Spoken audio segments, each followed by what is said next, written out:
Bonjour à chacun d'entre vous et bienvenue sur Séphiroth et compagnie.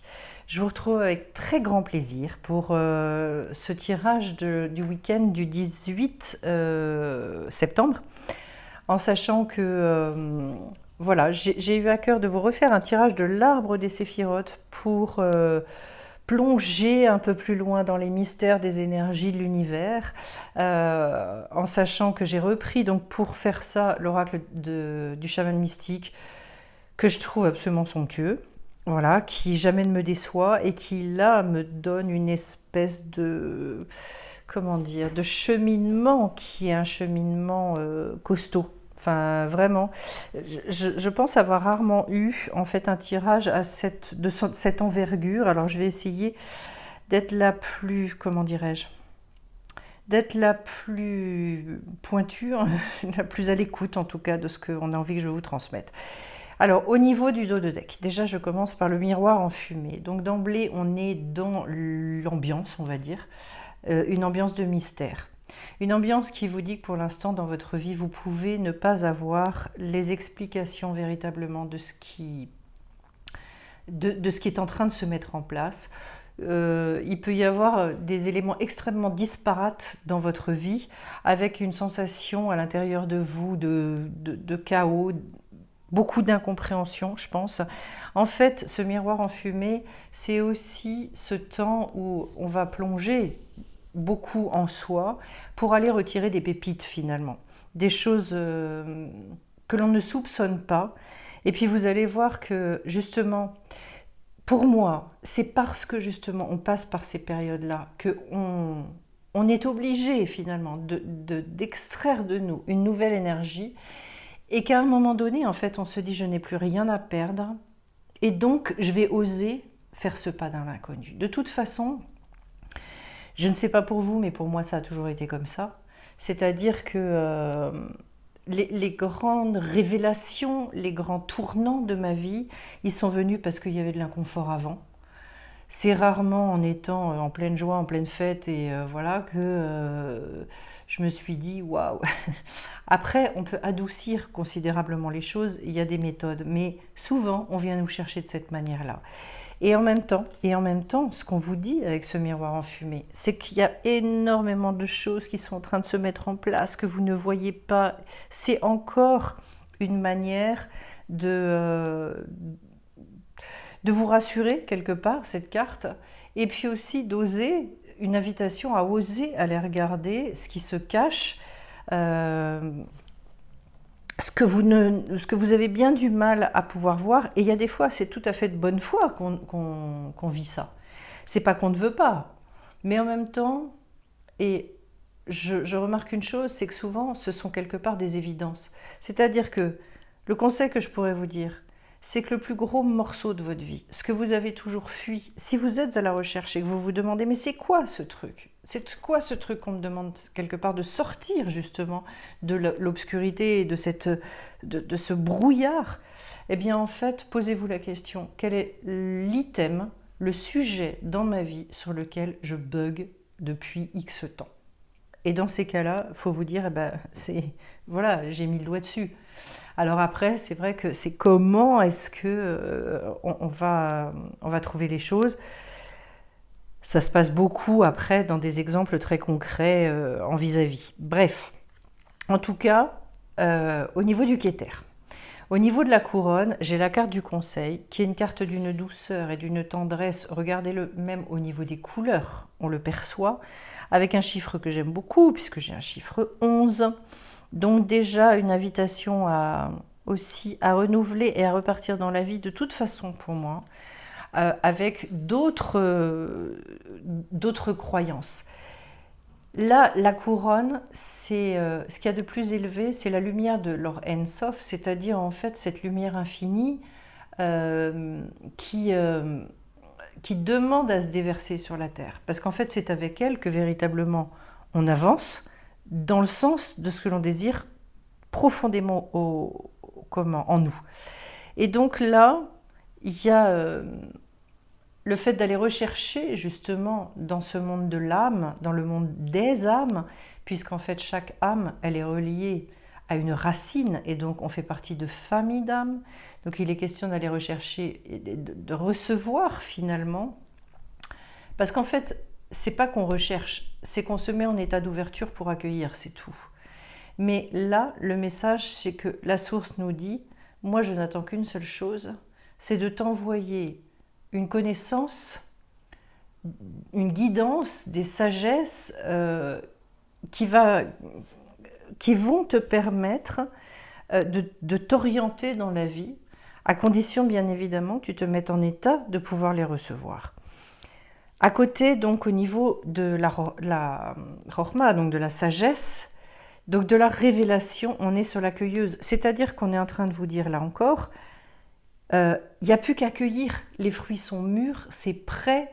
Je dirais, c'est comme si, vous savez, tout le repas de fête était sur la table, et il n'y a plus qu'à s'asseoir et à humer les odeurs, à se régaler déjà avec les yeux de toutes ces couleurs, de toutes ces... et puis après à goûter. Goûter pour... c'est vraiment pour moi cueillir le fruit de la vie. Et un fruit qui veut être un fruit abondant, parce que la cueilleuse, il y a vraiment cette sensation et cette idée d'abondance. En tout cas, cette sagesse-là, elle est à votre disposition, mais pour ça, en fait, et je pense que c'est très important parce que j'ai beaucoup de gens qui en ce moment quand même ont des pertes de confiance et sont dans une forme de comment est-ce que je peux dire ça? C'est sombre, quoi. Il y a des choses sombres. C'est-à-dire peut-être d'essayer de réinsuffler beaucoup de tendresse dans tout ça. Et au lieu de voir tous les points négatifs, tout ce qui coince, tout ce que j'arrive pas, tout ce que ceci, tout ce que cela, peut-être aussi de s'appuyer beaucoup, beaucoup sur cette confiance en la vie, avec cette conscience aussi que la vie, elle veut nous donner le meilleur. Le meilleur. Mais qu'il y a des fois, en fait, on n'y croit pas tellement. Et on a beaucoup, beaucoup de mal à les cueillir, ce qui finalement est presque, j'allais dire, devant notre nez. C'est beaucoup, beaucoup une question de la manière dont on envisage les choses. Si j'envisage les choses de manière laborieuse, ça va se passer de manière laborieuse. Si je les envisage de manière joyeuse, ce sera joyeux. On peut mettre l'univers à un humour absolument extraordinaire. J'adore d'ailleurs son humour. C'est d'une finesse, ça n'est jamais méchant. Et ce que je constate, c'est que c'est toujours au-delà, finalement, de ce que moi, avec avec ma petite imagination, etc., je peux concevoir. C'est toujours au-delà. Et c'est vrai que je discutais avec plusieurs personnes de cette envie prégnante pour beaucoup de vivre avec ce qui les dépasse.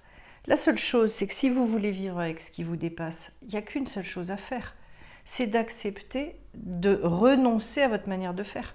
Parce que sinon, vous allez refaire comme vous avez l'habitude, et donc vous aurez les mêmes effets. C'est pour ça d'ailleurs qu'on passe par le miroir enfumé. On n'y comprend plus rien, parce que de toute façon, on est en train de tester des nouvelles choses. Et alors en face, j'ai la carte de la flèche. Au niveau de la bina, donc de l'intelligence, j'ai cette flèche qui me dit, il faut aller, mais vraiment là où vous avez fixé votre but. Si vous ne connaissez pas l'objectif à atteindre, vous errez comme un aveugle en se disant qui a perdu son chemin, qui ne sait plus du tout où il est et qui n'arrive plus à s'orienter. Votre flèche, en fait, ça va être... elle est constituée pour moi d'une concentration extrême sur la cible. C'est quoi ma cible? Et si ma cible c'est ça, je n'en déroge pas. Et j'écoute après les choses sur le parcours. Vous voyez bien que la flèche, quelle est notre part? C'est intéressant cette affaire. Nous, notre part, c'est de nous concentrer, c'est d'être ad hoc avant qu'elle ne démarre. Et de viser juste. Mais après, une fois qu'elle est partie, eh ben, ça ne nous appartient plus. C'est-à-dire que quand vous connaissez votre but, quand vous décochez votre flèche, il faut savoir précisément où vous voulez l'envoyer. Et après, ça ne vous appartient plus. Et c'est là qu'on va dans l'inconnu. Et puis alors, le résultat au niveau du Da'at, j'ai la carte du jaguar. C'est un animal qui vit la nuit et qui qui protège finalement. C'est vraiment la notion d'aller protéger les gens en cas de peur, quand ils manquent de courage, quand pour leur redonner, pardon, excusez-moi, une forme de certitude à l'intérieur. Et le date, en fait, c'est justement, ça peut se traduire par discernement, c'est tout ce savoir que l'on s'approprie intimement par l'expérimentation. Donc en fait, à partir du moment où vous vous appuyez sur ça, et bien alors à ce moment-là, vous allez pouvoir dépasser des peurs, vous allez pouvoir aller au-delà de cette nuit sombre, au-delà de ce qui génère cette paralysie. Euh, J'allais dire en fait, et là je pense que pour certains c'est vraiment ça, c'est qu'en fait c'est l'ouverture de la mer Rouge. Vous êtes face à la mer, j'y vais pas, j'y vais pas. Et vous voyez bien que de toute façon, la vie, pour un certain nombre d'entre vous, elle vous a bloqué de toutes parts. Vous ne pouvez plus faire marche arrière et vous ne pouvez aller ni à droite ni à gauche. C'est-à-dire soit j'avance, soit j'avance. Et je pense que c'est le maître mot en ce moment. Pourquoi ? Parce qu'il y a besoin aujourd'hui que certains êtres trouvent leur place. C'est plus le temps des atermoiements. Et ça, je l'ai déjà dit. On continue au niveau de la bonté. Ce qu'il y a d'intéressant, c'est que justement, j'ai au niveau du Chesed. Le Chesed, c'est toute la générosité. Et on vous dit quoi ici ? C'est le monde inférieur. Le monde inférieur représentant toute cette partie, justement, alors que vous pouvez appeler la partie de l'inconscient, vous l'appelez comme vous voulez, peu importe, moi les dénominations, le tout c'est qu'on se comprenne en fait.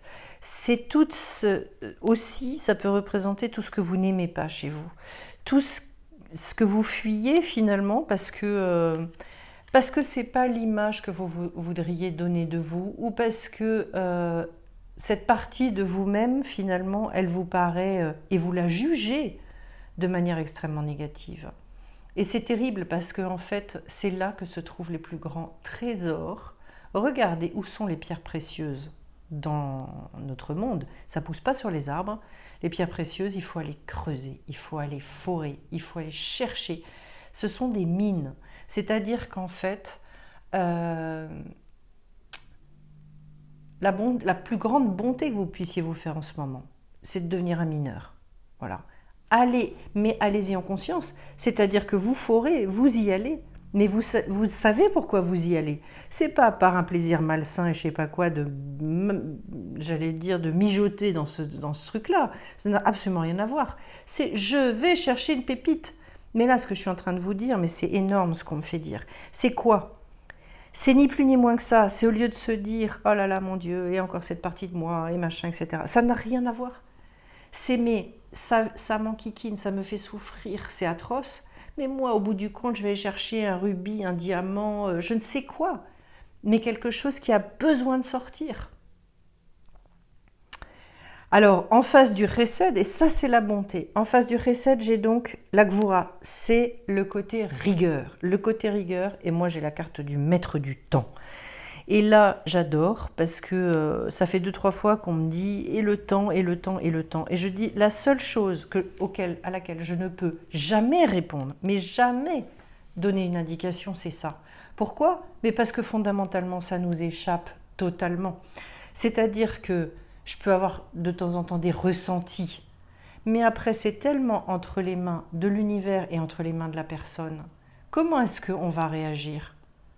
Il y a des fois on s'attend à ce que des choses soient très longues et il y a d'autres fois on s'attend à ce que des choses viennent très vite. Et puis on s'aperçoit qu'on a tout le temps tort. Bon, donc du coup, je vous dirais, c'est le temps, on s'en fiche. C'est ça que je veux vous dire. Le temps, et peut-être c'est ça la rigueur, c'est de le vivre ici, maintenant, à chaque seconde, ici, maintenant. Parce qu'en fait, pour avoir expérimenté ça, le temps, il peut se gonfler, il peut se dégonfler. Le temps, il a une espèce de... Il a une matière, d'ailleurs, que moi, je ressens.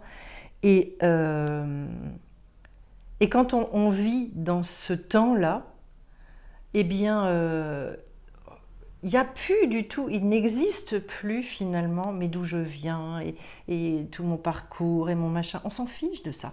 C'est fini, c'est terminé. Et il n'y a pas non plus, et qu'est-ce qui va se passer demain? Parce que de toute façon, je suis à 100% à ce que je suis en train de faire aujourd'hui. Donc finalement, demain, quoi? Et demain? Bah demain, ce sera demain. Et du coup, je le vivrai quand ce sera devenu aujourd'hui. Mais c'est tout. Et la rigueur, en fait, et c'est peut-être ça aussi, c'est d'arrêter d'essayer d'organiser le temps. Je dirais d'être là en train de superposer des choses, on s'en fiche. On s'en fiche. Je suis un petit peu raide, radicale, mais parce qu'en fait, je me suis rendu compte que je me suis enquiquinée dans ma vie avec ça, mais c'était épouvantable. Une vraie, comment on appelle ça, là, ceux qui organisent toutes les vacances, etc. C'est, et pour au bout du compte m'enquiquiner, parce que finalement, quand on vit comme ça, on s'embête. Alors, le résultat de tout ça, si on va chercher ces joyaux, ces pépites que l'on a à l'intérieur de nous, et qu'en même temps, on est parfaitement dans le temps présent, on en arrive au niveau de la carte de Tiferet, c'est-à-dire tout ce qui va être équilibre. Et là, j'ai une magnifique carte avec un chiffre que j'adore, qui est le 22, et qui nous parle de la danse des fantômes. C'est en fait l'union avec toute cette mémoire collective, avec tous les ancêtres. Alors c'est une notion qui nous est très étrangère, globalement, on va dire, dans notre culture occidentale. Cette mémoire des ancêtres, c'est comme si finalement, et c'est ce que je ressens, tous les ancêtres, toute cette mémoire collective inouïe était en train de se relever pour nous dire on est là pour vous, mais vraiment vous apporter aussi cet équilibre de notre côté de toute façon, et dans le monde dans lequel nous on vit, j'entends on s'est levé. On s'est levé. C'est fou parce que justement, dans la tradition chamanique, ce sont les ancêtres qui apportent l'harmonie. C'est grâce à eux. C'est grâce à leur sagesse, c'est grâce... parce que eux, ils n'ont qu'une envie, c'est qu'on soit en paix. Et se reconnecter, c'est très fort ce qu'on est en train de dire. Parce qu'on met, sur le degré de Tiferet, qui est le degré de l'équilibre, on met justement cette notion de aller vous reconnecter à une sagesse ancestrale, à quelque chose qui vous dépasse. Il y a des gens qui ont vécu avant nous, une multitude de gens qui ont vécu avant nous et qui ont eu des expériences qu'on n'aura jamais parce qu'on n'a pas non plus des millions de vies. Donc du coup, pour moi, c'est aussi comme si on nous disait, ne comptez pas que sur vos forces. Arrêtez votre équilibre, votre harmonie. Elle vient de ce qu'on sait profondément que nous faisons partie de ce tout. Et que quelque part, il peut y avoir des libérations, il peut y avoir des guérisons aussi via cette mémoire des ancêtres. Je pense qu'il y a beaucoup de personnes d'entre vous qui font un travail phénoménal, qui sont pleins de bonne volonté, pleins de... mais peut-être qu'effectivement, ils ont oublié que finalement, il y avait beaucoup de gens autour d'eux qui souhaitaient aussi les aider. Sachez qu'en fait, vous n'êtes pas seul. Même dans une solitude parfois douloureuse, profonde, vous n'êtes pas seul. Alors au niveau du Netzach maintenant. Le Netzach, c'est tout ce qui va être cette espèce de détermination, cette niaque. Comment est-ce que je peux me positionner? C'est le cercle. Et bien le cercle, ça rejoint un petit peu ce que j'étais en train de vous dire. C'est-à-dire, on a ici toutes les directions que l'on peut trouver dans au niveau de la Terre, en sachant que là, on vous a mis 8 mains. En fait, il y a une autre manière de voir. Mais c'est intéressant. On peut le voir aussi dans le sens de nord, ouest, est, etc. Puis sud-ouest, nord-ouest, etc. Moi, ce que j'aime bien aussi, dans l'idée du cercle, finalement, c'est que le cercle, il n'a pas de commencement, il n'a pas de fin. Donc, que tout le monde est à équidistance du centre. C'est-à-dire, c'est comme si on me disait avec cette carte, il y a besoin de refaire la chaîne, le maillon, parce qu'un cercle, c'est indestructible. C'est quelque chose d'extrêmement fort, qui en plus réunit finalement j'allais dire même des opposés en fait. C'est cette notion qui dit que de toute façon, il n'y a pas de début et il n'y a pas de fin. Donc dans cette idée-là, c'est une recherche qui va nous donner notre détermination, c'est cette sensation d'être hyper unis. Le fameux Erad hébreu. Je recherche cette unité profonde. Et cette unité, déjà, il faut que je l'ai en moi. Mais justement, je sais que je ne suis pas seule. Et en face, j'ai le corbeau. Le corbeau, bon, oiseau extrêmement mystérieux, qu'on n'aime pas chez nous, mais en même temps, gardien de la loi universelle. Gardien de la loi de la vérité. Et ça, c'est au niveau du Hod, c'est-à-dire c'est la gloire. C'est tout ce qui va nous amener vers la victoire, nous et bien plus que nous. En sachant que le corbeau, il est quand même extrêmement mystérieux. C'est un oiseau qui a joui, on va dire, d'une forme de réputation dans le chamanisme qui est extrêmement élevée. On utilise ses plumes en médecine, etc. La vérité. Intégrer votre gloire, votre victoire dans votre vie, c'est d'incarner votre vérité, c'est pas autre chose. C'est pas autre chose. Et ça, effectivement, c'est une loi universelle, la loi de la vérité. Sans quoi, effectivement, on ne peut pas avancer. Alors après, ça continue à être très fort, parce qu'au niveau du Yesod, le fondement de tout, c'est la hutte de sudation. C'est-à-dire ce lieu où on se retrouve pour transpirer. Voilà. Il y a de la transpiration dans l'air, mais c'est génial, parce que c'est là qu'on évacue toutes les cochonneries, toutes les toxines, etc. Je pense que c'est dans cette hutte, justement, bon, qui symbolise beaucoup l'utérus, et que finalement on en revient aussi à l'essentiel, à l'essence du ciel. On se reconnecte à ça, et je pense que c'est vous dire aussi quelque part qu'une deuxième chance nous est offerte, cette carte-là. C'est-à-dire, vous passez par la hutte de sudation, mais quand vous ressortez, vous n'êtes plus le même. Hein. Les choses, elles s'en sont trouvées complètement bouleversées. Donc votre fondement, vous le connaissez. Le fondement, c'est d'aller transpirer un bon coup, d'accepter. Et puis quand on ressort, en revanche, on se dit, c'est bon, je suis une autre personne. Une autre, c'est-à-dire quoi? C'est-à-dire, j'ai pas changé du tout au tout. C'est-à-dire que cette fois-ci, je vais être plus à même d'incarner cette vérité qui est la mienne. Et ça, je trouve ça magique. Je trouve ça magique. L'idée de la hutte de sudation, elle est fabuleuse, parce qu'en fait, c'est en lâchant un peu les scories, mes empêchements, mes jugements sur moi-même, etc., etc. C'est comme, vous savez, défeuiller.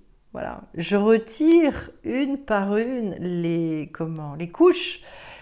Et finalement, plus ça va et plus je peux me montrer dans cette nudité. C'est reposant. C'est profondément reposant. On en passe un temps à rajouter des choses sur nous dont on ne veut pas, en fait, qui nous enquiquinent. Et là, je pense qu'il y a un bon nombre de personnes qui en sont au stade, vraiment, justement, de cette nudité à trouver, à pouvoir exprimer, je dirais. Et alors on finit au niveau de la royauté, j'ai pas pu le mettre tout en bas, mais c'est la royauté, j'ai la carte de la terre. Et c'est extraordinaire parce qu'en fait c'est là que nous vivons, c'est notre monde, le monde donc de la Malroute, la sphira de la Malroute, dans le monde de la Asiya. Et ce monde-là, c'est le monde de l'action. En fait, cette terre, moi je la vois comme d'une générosité d'abord extraordinaire, c'est elle qui donne la vie. C'est-à-dire, c'est comme si, quand on se reconnecte à nos vraies racines, qui sont des racines spirituelles, finalement, on arrive à s'ancrer totalement ici sur Terre, on donne vie à. Et donc, bien sûr, ça me fait toujours penser au contact avec la nature, ça c'est indispensable pour moi, en tout cas, voilà, moi je suis faite comme ça, je ne peux pas m'en passer. Et puis, finalement, toute notre relation au monde, En sachant que le mot écologie, maintenant, c'est comme le mot bienveillant, c'est comme bien d'autres mots, ça ne veut plus rien dire du tout, parce qu'on nous parle d'écologie ou de bio à tout va, et puis que ça a été... ça aussi, ça fait partie des mots qui ont été complètement vidés de leur substance. Moi, je vais vous dire comment je le traduirais, l'écologie, comme est-ce que j'aime vraiment la Terre? Est-ce que je l'aime? Est-ce que j'aime les petites bébêtes qui courent partout?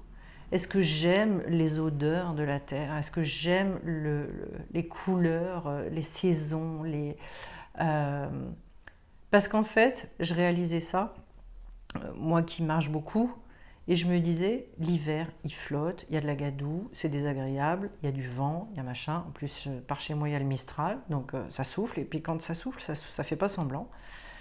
Et je me disais, finalement, on veut toujours que le côté fun. Je suis pareil, hein. C'est-à-dire, aller faire les kilomètres le matin quand il fait beau, c'est que du bonheur. Est-ce que je pars avec la même tête quand il pleut, quand c'est tout gris, quand machin, etc. Pas forcément. Et je me suis dit, cette année, j'ai vraiment envie de vivre cette expérience et de traverser cet hiver. Bon, en sachant que j'habite dans une région qui naturellement, où l'hiver, je dirais, est peut-être plus clément qu'ailleurs et surtout il dure moins longtemps.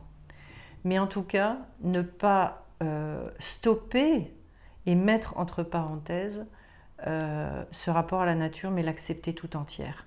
Et je me suis dit, c'est une super expérience pour que moi aussi je m'accepte tout entière. Voilà. Avec mes jours où je pleut, avec mes jours où je soleille, etc. Voilà ce que je pouvais vous dire, voilà ce qui me vient, mais une envie de vie finalement.